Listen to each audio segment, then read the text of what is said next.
Hello friends, नमस्कार। Class 12 chapter 4 moving charges and magnetism के एक और सेशन में आप सबका स्वागत है। पिछले सेशन में हमने एग्जांपल्स किए थे, examples on the force on the wire और सोलेनॉइड के ऊपर के। ठीक है, मतलब कि फोर्स ऑन द वायर और सब हमने लर्न कर लिया। अब हम लर्न करेंगे force on the charge particle moving in magnetic field. तो देखिए, when a charged particle when a charged particle is moving in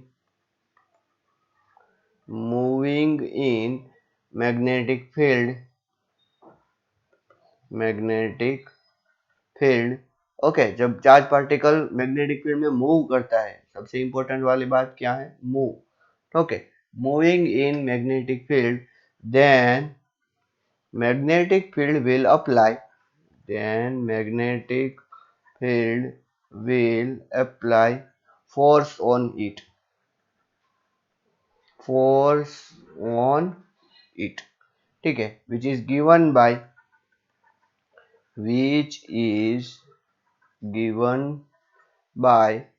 F bar is equals to Q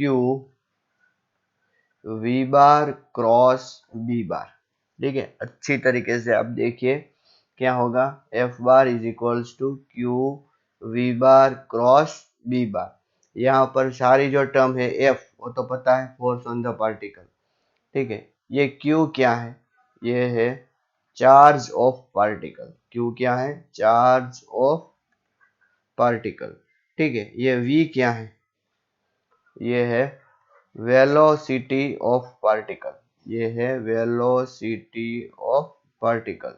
और ये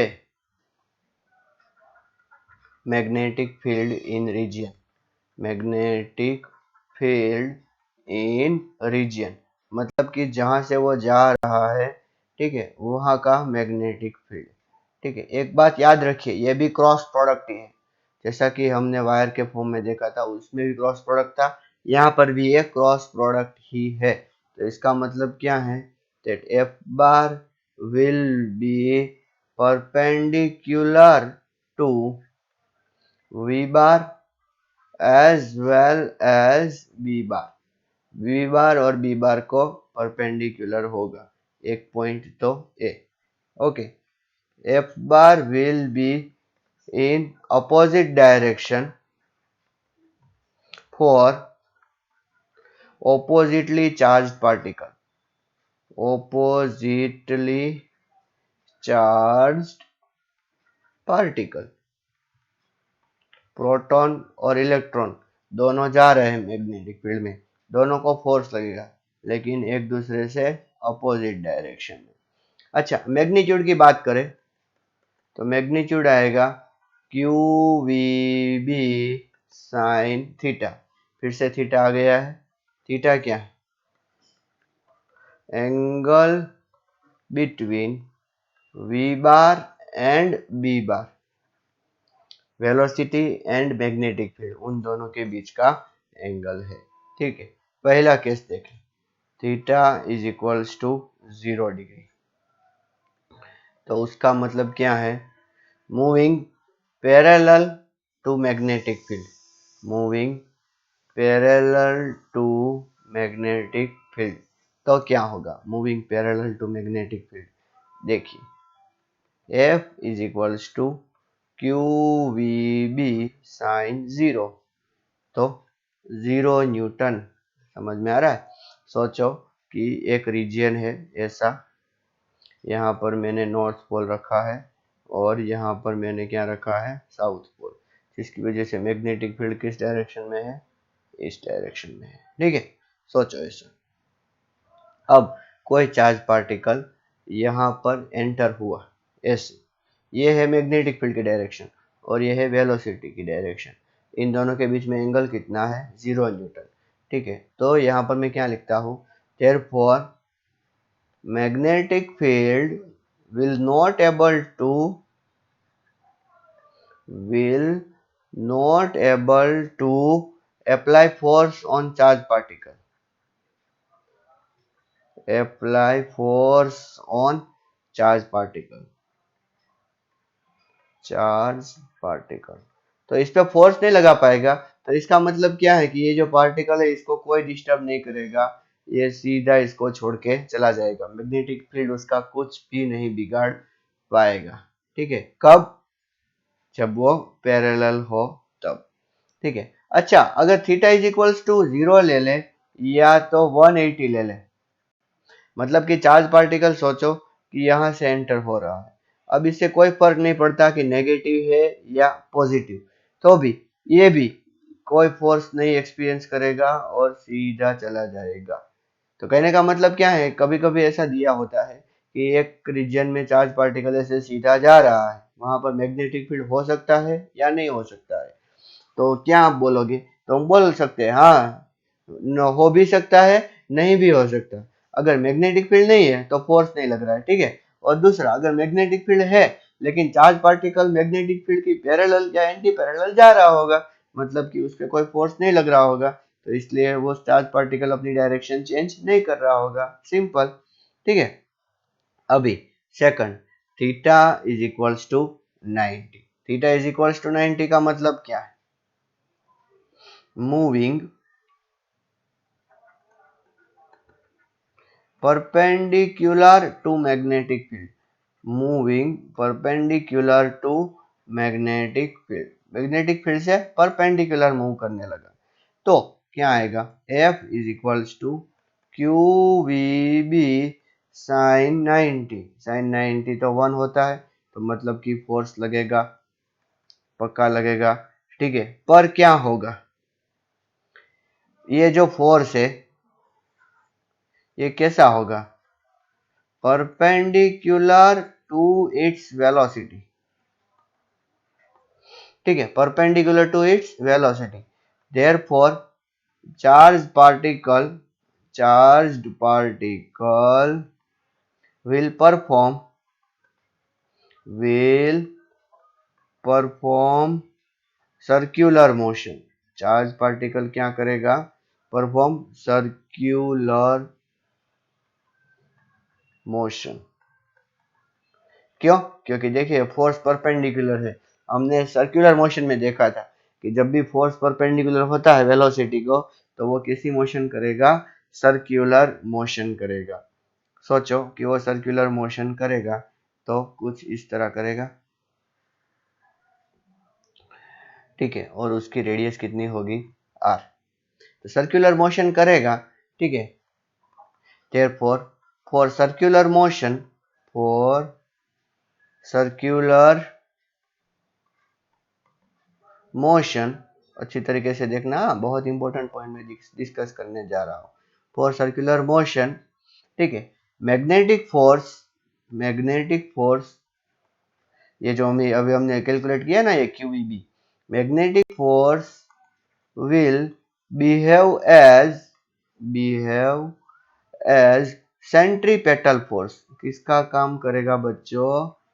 सेंट्रीपेटल फोर्स का। तो इसका मतलब कि ये जो फोर्स है क्यूबीबी, उसका मैग्नीट्यूड किसके जितना होगा? therefore magnitude of magnetic force will be equals to magnitude of centripetal force। अब ये कितना फोर्स है? क्यूबीबी। और सेंट्रीपिटल फोर्स का फॉर्मूला क्या होता है? mv² upon are. अभी देखिए इसमें कुछ कट हो रहा है, वी कट हो रहा है, तो R इज इक्वल्स टू हमें क्या मिला? mv upon Q B. बहुत इंपॉर्टेंट फॉर्मूला है बच्चों, ये हमें क्या सजेस्ट करता है कि रेडियस उतनी ज़्यादा होगी जितनी वेलोसिटी ज़्यादा होगी। ठीक है, इसको भूलना मत, या तो आप ऐसा बोल सकते हो P अपॉन क्यू बी, या बोल सकते हो P अपॉन क्यू बी। ठीक है, और एक दूसरी बात, because force is acting perpendicularly, ठीक है, no work will be done by force, force कोई वर्क नहीं कर पाएगा, no work will be done by force, force का फॉर्मूला होता है एफ डी कोस थीटा, जिसमें थीटा 90 डिग्री है, तो वह कोई आएगा नहीं। तो इसके लिए क्या रहेगा, देयरफॉर काइनेटिक एनर्जी ऑफ, ये मतलब kinetic energy of charged particle remain constant, remain constant. कहने का मतलब क्या है, देखिए वो एक चैम्बर ली हमने, इस ठीक है, जहां पे यहाँ पर क्या है नॉर्थ और यहाँ पर क्या है साउथ, और चार्ज पार्टिकल ऐसे एंटर हुआ, और जैसे ही एंटर हुआ वो ऐसे घूमने लगा। सोचो यहाँ से आया, यहाँ पर उसकी काइनेटिक एनर्जी 2 जूल थी। तो अगर किसी ने पूछा कि यहाँ पर कितनी होगी एक 1/4 सर्कल कंप्लीट करने के बाद, तो बच्चों वहां पर भी कितनी होगी 2 जूल, यहाँ कितनी होगी 2 जूल, यहाँ पर भी 2 जूल। उसमें कोई चेंज नहीं आएगा, काइनेटिक एनर्जी कैसी रहेगी, कांस्टेंट रहेगी। ठीक है, अच्छी तरीके से ये आपको मालूम होना चाहिए। कोई भी राउंड ले ले, चाहे काइनेटिक एनर्जी कैसी रहेगी, कांस्टेंट रहेगी। बच्चों काइनेटिक एनर्जी का फॉर्मूला क्या होता है, हाफ एम वी स्क्वायर। ठीक है, जिसको हम ऐसा भी लिख सकते हैं पी स्क्वायर अपॉन 2m। मैं एक इंपॉर्टेंट रिजल्ट यहाँ पर डिराइव करने जा रहा हूँ, कृपया ध्यान दें। P square is equals to क्या होगा 2m इंटू काइनेटिक एनर्जी। ठीक है, तो P इज इक्वल्स टू क्या होगा, P is equals to under root 2m into kinetic energy. ठीक है, तो रेडियस का फॉर्मूला क्या था, P upon m B upon Q B.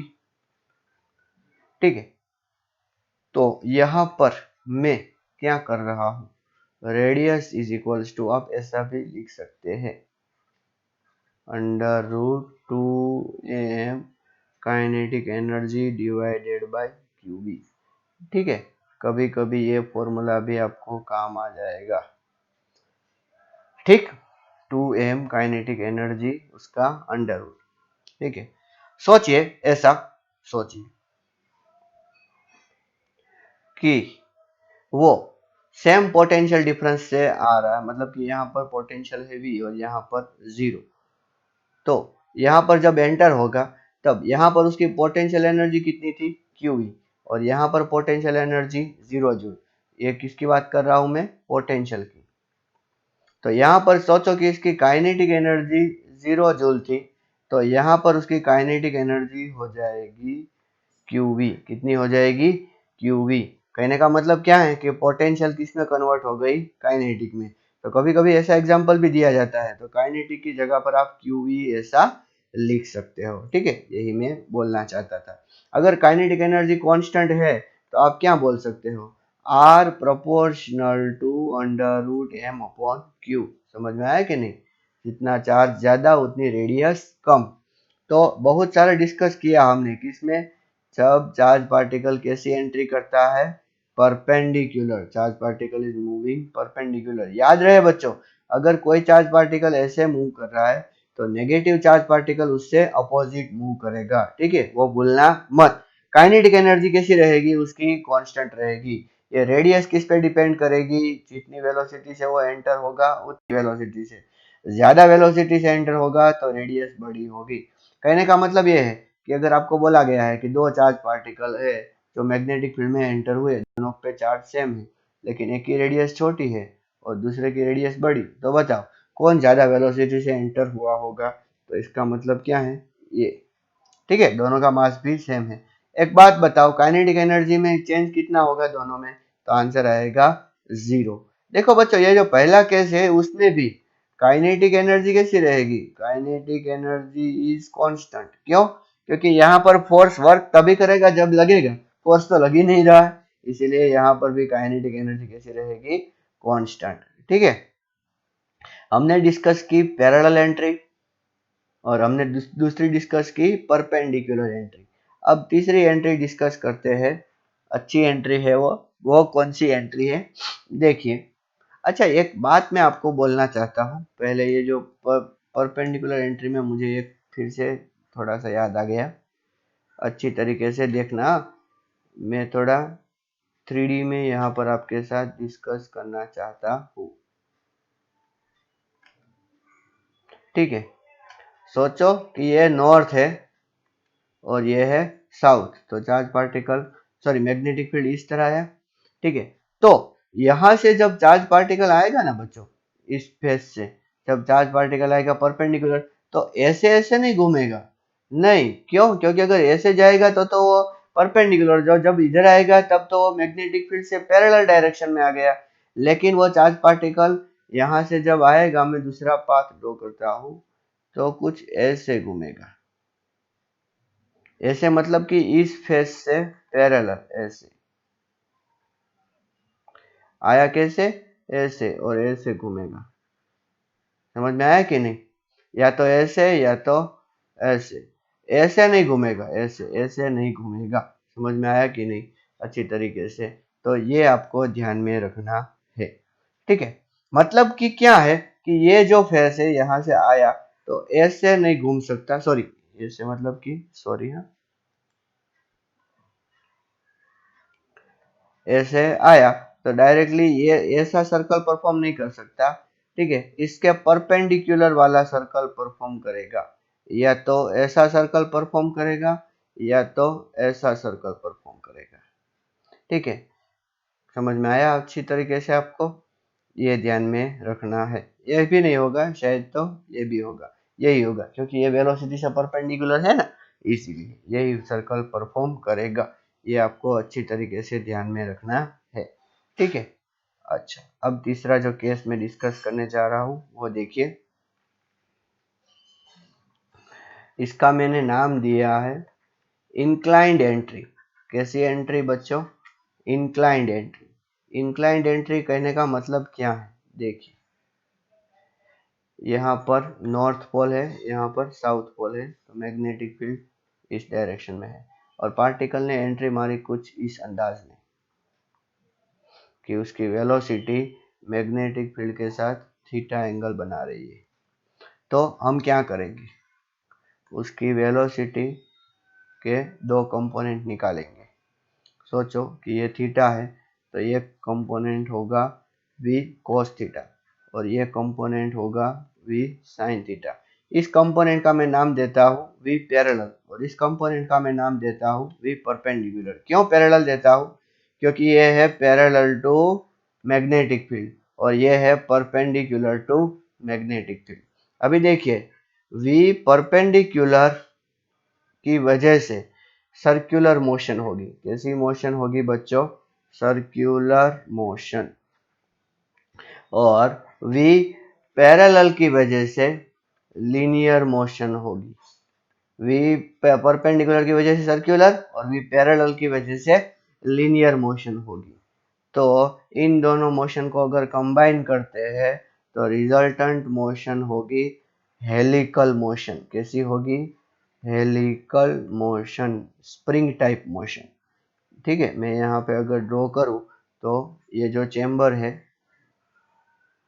उसमें मोशन कुछ इस टाइप की होगी। ठीक है, ये अगर आप यहाँ से देखते हो, ठीक है, तो आपको सर्कल ही दिखेगा, सर्कल आपके सामने आ रहा है। ठीक है, ये पूरा सर्कल ही है, लेकिन 3D में हमें ऐसा पता नहीं चल रहा है। ठीक है, समझ में आया कि नहीं? और यहां से लेके यहां तक उसको बोला जाता है पिच ऑफ हेलिक्स। क्या बोला जाता है बच्चों? Pitch of helix. ठीक है, अभी इस सर्कल की जो रेडियस है वो कितनी होगी? रेडियस, रेडियस का फॉर्मूला हमने mv अपॉन क्यूबी किया था ना, इसमें भी वही आएगा, पर v परपेंडिकुलर आएगा। क्या आएगा? v perpendicular. ठीक है, और v परपेंडिकुलर कितना है? तो m v sine theta q B. बच्चों, v परपेंडिकुलर और मैग्नेटिक फील्ड, उन दोनों के बीच में एंगल कितना है? 90। तो ये थीटा 90 नहीं है, ये तो v परपेंडिकुलर का अपना पार्ट है। समझ में आया ना? तो यहाँ पर theta is equal to 90 please मत रखना। यहाँ पर तो जो थीटा दिया है कि मतलब कि ऐसे वेलोसिटी ने एंट्री मारी है किसके साथ? मैग्नेटिक फील्ड के साथ। तो ये जो थीटा है यही वैल्यू यहाँ पे रखना। इसका जो हमने ये कंपोनेंट लिया है v sin थीटा, ये मैग्नेटिक फील्ड के साथ कितना एंगल बना रहा है 90 डिग्री। समझ में आया ना आपको अच्छी तरीके से। अभी ये रेडियस है। अच्छा देखिए, एक सर्कल कंप्लीट करने के लिए उसे कितना टाइम लगेगा बच्चों? एक सर्कल कंप्लीट करने के लिए ये सोचो, ये क्या है, r है। So v perpendicular is equals to 2 pi r upon t। v perpendicular की वजह से ही तो करता है, तो t इज इक्वल टू क्या होगा, 2 pi r upon v perpendicular. तो t is equals to 2 pi r, r कितना होगा, mv sine theta upon q B, mv sine theta upon q B, ये क्या होगा, r होगा। ठीक है, 2 पाई मैंने लिखा mv sine theta upon q B, और v परपेंडिकुलर कितना है, तो ये है v साइन थीटा। तो साइन थीटा कैंसिल हो गया। So what is our answer, t is equals to 2 pi, अच्छा ये v भी कैंसिल हो गया, तो 2 पाई m अपॉन क्यूबी। तो इतने टाइम में वो एक सर्कल कंप्लीट कर लेगा। ठीक है, अब बच्चों देखिए, ये यहां से सर्कल शुरू किया और यहां पर सर्कल कंप्लीट किया, तब तक उसने थोड़ा सा लीनियर डिस्टेंस भी ट्रैवल कर लिया। सोचो कि वो लीनियर डिस्टेंस कितना ट्रैवल किया, x, जिसको हम पिच ऑफ हेलिक्स बोलते हैं ना। तो बच्चों देखिए ये x कितना आएगा, x, तो इस डायरेक्शन में ट्रैवल करने के लिए कौन सी वेलोसिटी नेसेसरी है, पैरेलल। तो वी पैरेलल इनटू t, क्योंकि t टाइम में तो इतना गया, speed is equal to distance upon time, तो distance is equal to speed into time. तो v पैरेलल कितना था, v cos थीटा, ठीक है, इंटू टी, तो v cos थीटा, अच्छा 2 पाई m upon Q B into v cos theta, 2 पाई m upon Q B into v cos theta. तो pitch of helix क्या मिला हमें, 2 पाई m v cos theta upon Q B, 2 पाई m v cos theta upon Q B. और एक बात याद रखिए, इस केस में भी परपेंडिकुलर और पैरेलल दोनों कंपोनेंट की वजह से काइनेटिक एनर्जी में कोई चेंजेस नहीं आएगा। ठीक है, इसको हम बोलते हैं पिच ऑफ हेलिक्स। ठीक है, समझ में आया कि नहीं। अभी देखो यहाँ पर तो हमने डिस्कस ये किया कि चार्ज पार्टिकल अगर मैग्नेटिक फील्ड के प्रेजेंस में मूव करता है तो क्या होता है। ठीक है, what if magnetic field is present as well as electric field is also present. Okay, if magnetic as well as electric field is present, electric field is present, तो नेट फोर्स कितना रहेगा, net force will be electric force plus magnetic force. अभी electric force कितना, q E bar, और magnetic force कितना, q v bar cross B bar, जो अभी हमने डिस्कस किया। तो नेट फोर्स इतना लगेगा। ठीक है, और इस फोर्स का नाम है लॉरेंट्ज फोर्स। क्या नाम है बच्चों, लॉरेंट्ज फोर्स। ठीक है, कभी कभी ऐसा होता है when q E bar and, मतलब कि क्यू ई बार की direction and q into v bar cross B bar, we bar cross B bar करने के बाद आने वाली direction are in opposite,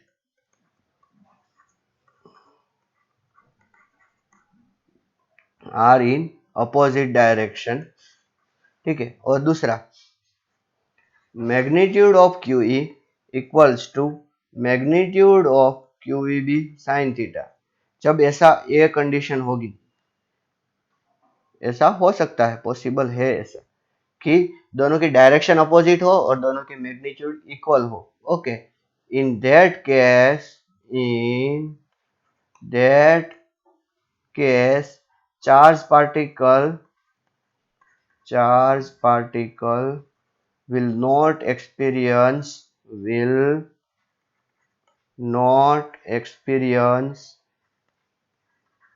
any force. Charge particle will not experience any force.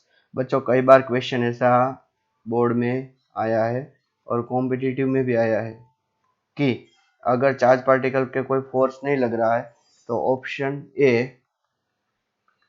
E bar equals to 0, B bar equal to 0, यहाँ पर B E bar not equals to 0, B bar equals to 0, फिर E bar not equals to 0 and B bar not equals to 0, और D E bar equals to 0 and B bar not equal to 0।